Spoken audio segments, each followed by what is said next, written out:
Então, briga por herança não é uma questão nova. Já a Bíblia traz várias brigas por causa de herança. E quando nós chegamos nesses dois irmãos, também nós estamos diante de uma outra tensão a respeito da herança. E aí deixa eu te perguntar para você, quem estava certo e quem estava errado na história? Era o que estava pedindo para Jesus resolver? Ou era o outro irmão que tinha ficado em casa? Sempre eu lia esse texto imaginando que o errado era o irmão que ficou em casa. Porque o irmão que ficou em casa não quis dividir. Mas, lendo a respeito de que a terra às vezes não era dividida, algumas perguntas surgem. Qual era o problema dele? Será que ele não tinha recebido nada? Será que o que ele queria é que a terra fosse dividida e o pedacinho dele fosse garantido, independente da família? Será que o problema era só o que tinha ficado em casa ou o problema era aquele que estava diante de Jesus também? Mas Jesus é um camarada esperto. E aqui eu queria deixar uma lição para você também, viu? De vez em quando a gente cai numa cilada do diabo que eu vou te contar. A pessoa vem atrás de você com aquela vozinha mansa, por que tal coisa, assim, assim. Aí você toma o partido dele, aí quando você vai ver, o partido dele é o partido errado. Aí você fala, meu Deus do céu, onde que eu fui me enfiar? Aí a confusão já está feita. Mas Jesus, como é um camarada esperto, aquele rapaz chegou para Jesus, não para que Jesus fosse árbitro entre ele e o seu irmão. Ele já tinha o plano todo traçado. Ele só precisava de alguém que fizesse aquilo que ele queria. A minha demanda é justa e eu preciso que simplesmente Jesus diga, como uma figura de autoridade, que a demanda é justa para o meu irmão ficar quietinho. E quando Jesus ouve, o rapaz já interrompeu Jesus, fez a pergunta. Jesus olha para ele e Jesus fala assim, bom, meu filho, em primeiro lugar, quem foi que falou que eu sou juiz ou partidor entre você e o seu irmão? Não sou e não vou me intrometer nessa questão de família de vocês. Mas eu tenho uma observação a fazer. E essa observação de Jesus, eu posso dizer para você que Jesus está olhando debaixo da superfície. A superfície era formada por uma questão justa, a questão da herança. Mas Jesus, quando vai trazer uma palavra, Jesus não olha para a questão da herança.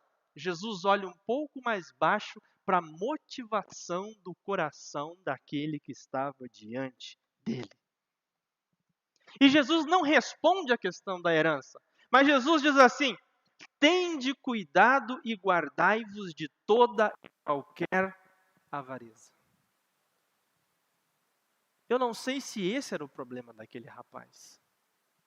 Mas diante daquela questão, daquela querela sobre a herança, da briga de família, Jesus olha para aquela situação e diz assim: tende cuidado com a avareza. Tende cuidado com a motivação do coração de vocês. O que é avareza? Avareza, cobiça, ganância. Alguns traduzem avareza como um desejo insaciável. Jesus, como um médico, ele vai direto na ferida. Jesus não trata a superfície, mas Jesus desce profundo para tratar o coração. E quando Jesus olha para o coração, Jesus diz: cuidado com a avareza, porque a avareza pode distorcer o sentido da vida.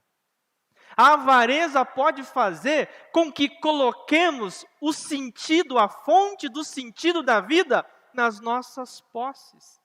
E quando nós colocamos o sentido da nossa vida nas nossas posses, no dinheiro ou em qualquer outra coisa, o apóstolo Paulo diz que a avareza se torna idolatria.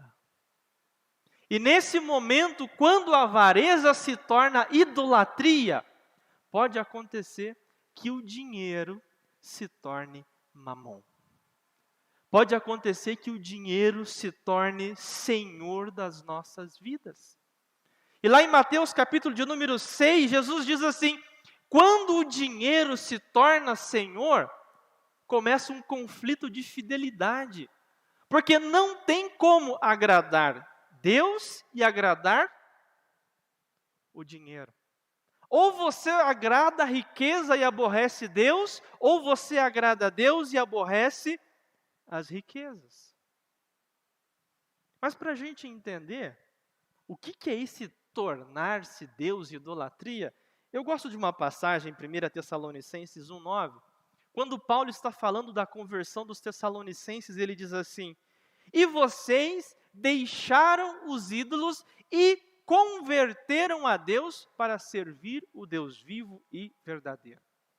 Aqui Paulo está dizendo assim: conversão é reorientação de vida. Quando nós nos convertemos a Deus, ocorre uma reorientação da nossa vida. Todos os nossos projetos, os nossos anseios, os nossos propósitos, agora são orientados para Deus. Mas o que acontece quando Mamon se torna Senhor? Acontece uma reorientação na vida de novo.